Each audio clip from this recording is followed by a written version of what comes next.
Good morning. My name is Elisabeth Newbold, and in the next 15 minutes or so, I'm going to outline some of the activities that we are doing to provide support, training and skills in relation to FAIR.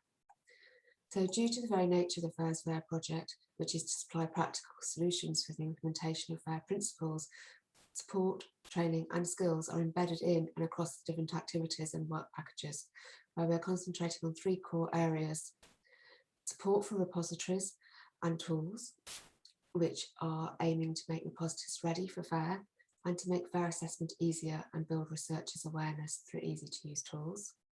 Competence centres and trainings, which is to provide hands-on skills for data stewards and to build a community and exchange platform for data stewards to exchange experiences. And FAIR in higher education, where we want to foster the next generation of researchers and professionals with FAIR knowledge and skills, and to support higher education institutes in embedding FAIR skills in curricula. Whilst the activities are led by specific work packages, the activities complement and intersect with each other to provide a coherent package of support, training and skills development. One area of support that we are focusing on is providing support for repositories, and this covers a broad range of interest, not just those who manage repositories, but also others who work to support research data management, such as data stewards. Within the programme of support for repositories, there's an overarching goal that all repositories can improve their practices and become more FAIR enabling. It's worth emphasising that we say FAIR enabling, as there's more than one route to FAIR, and that FAIR is a journey, and we want to help people to get there. We don't want to be too prescriptive about what the final outcome is going to be.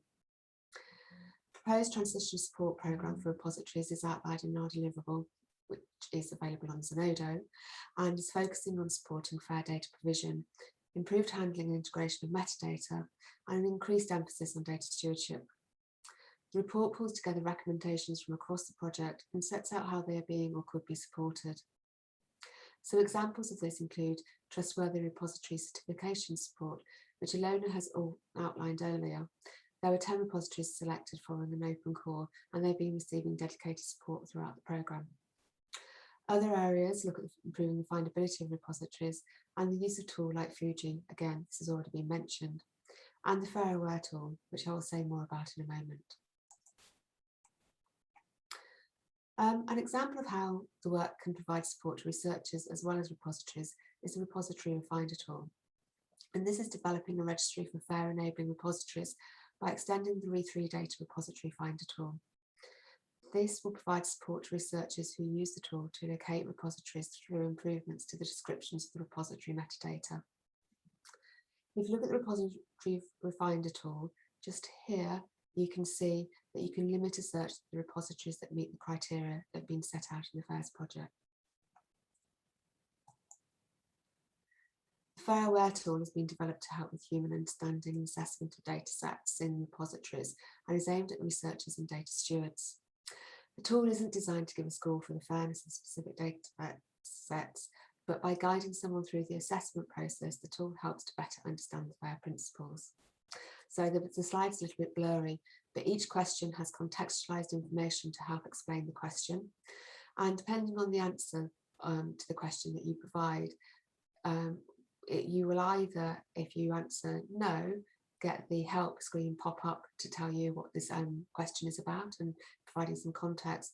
And if you answer yes, you'll be presented with a scoring system so that you can say what degree of probability you are likely to be able to comply with this.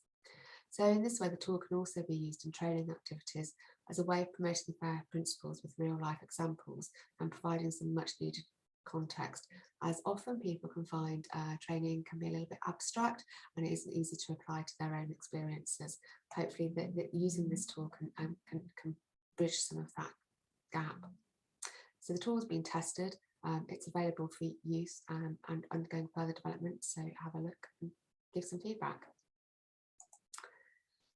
FAIR Competence Centre work has involved us reviewing the landscape and stretching out a structure of core, what we consider to be a core competence centre around three themes, which are advisory, harmonisation and dissemination activities. Ideally, a competence centre should be a place where connections can be made to share understanding and knowledge, and provide a mechanism for communication, dissemination and outreach. Ideally, we would like it to be a two-way process. We see a Competence Centre as a shared hub of expertise in implementing fair data stewardship principles. To help with this, we've been developing the concept of the Fair Data Forum to help deliver and provide an entry point to a fair Competence Centre.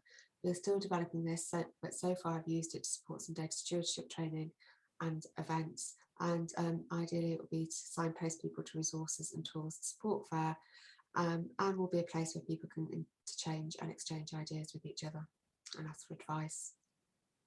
Other activities that we've been looking at are relating to training materials themselves and how we can make these more fair as a resource by applying emerging standards to the Scribe learning resources and fair data stewardship.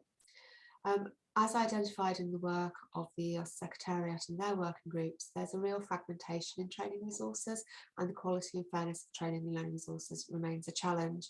So we hope that the work that we've been doing in collaboration with others can help to address some of these issues and can provide some recommendations back to EOSC.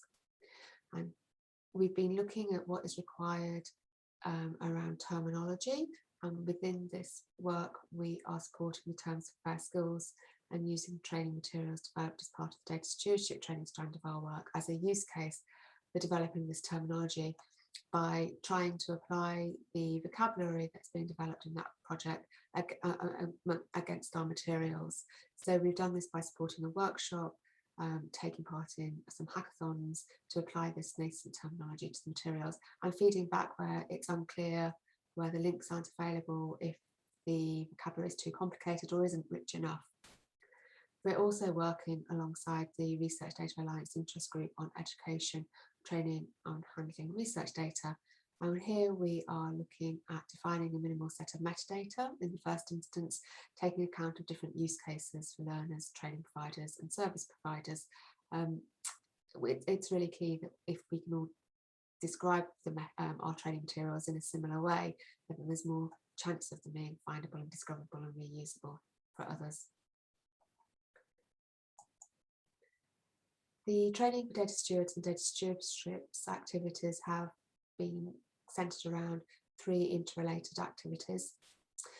So the first are summer schools, which are building on the CODATA RDA Research Data Science Summer School for early career researchers, which includes topics related to FAIR, with a parallel strand for data stewards, where there's a first week in common, a second week the early career researchers and the data stewards split, and then there's shared exercises between the strands to facilitate the understanding and learning.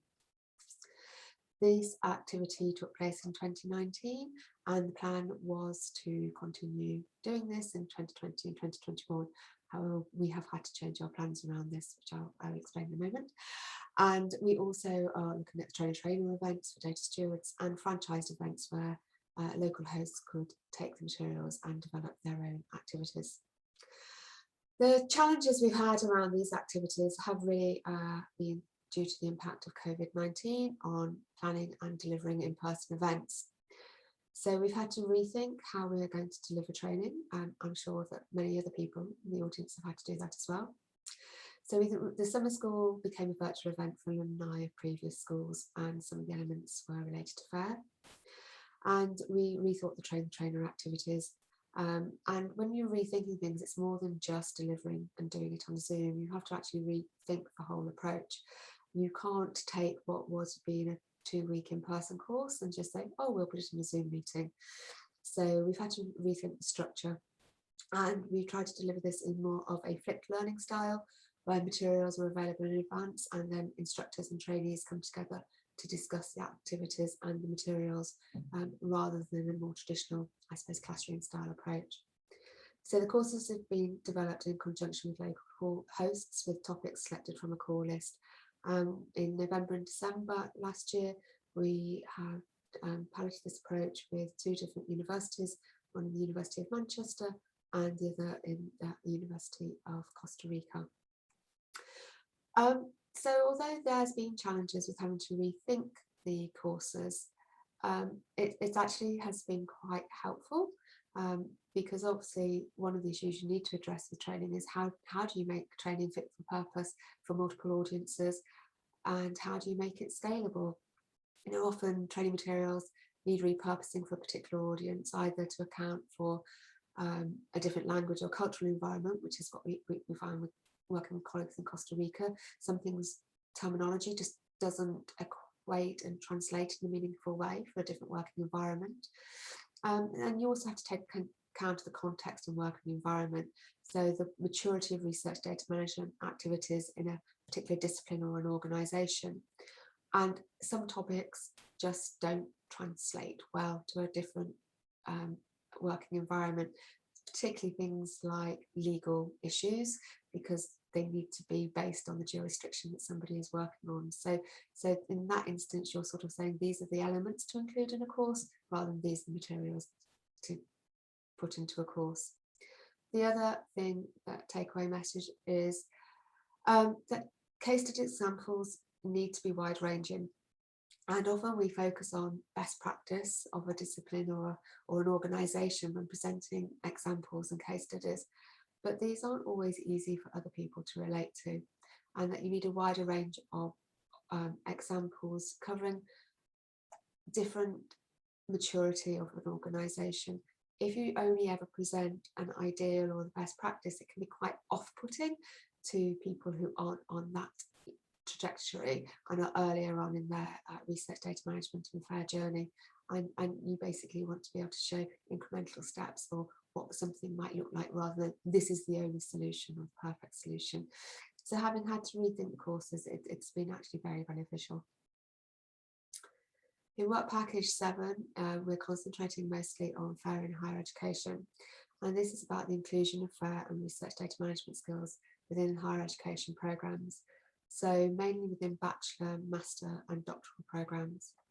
The final outputs will be a competence framework for FAIR data in higher education, supported by training resources, capacity building workshops and good practice examples. Activities so far focused on establishing an overview of actual skill provision in universities at the level previously mentioned, and this is done via surveys and focus groups. And we also collected and analysed different competence frameworks and training initiatives. Some of the findings and recommendations, just to highlight, is that bachelor or master level students are rarely listed as target groups, and most research data management training appears to be targeted at doctoral or postdoctoral level. So this is a real gap. And a recommendation is to establish a minimum level of awareness around research data management and FAIR, and to look at providing more specific research data related skills throughout the university's education portfolio. So moving away from just the focus on doctoral level or postdoctoral level. The respective reports where these are outlined are of course available in Zenodo. And the work around this has been finalised most recently on the competence framework for FAIR data, based on work done in the Edison project. Future activities in the last year of the project will work to make these results more practical, to help universities develop FAIR and research data management skills within education programmes. So the main next step is now to define a competence framework that will be used as a basis for training materials and a FAIR adoption handbook.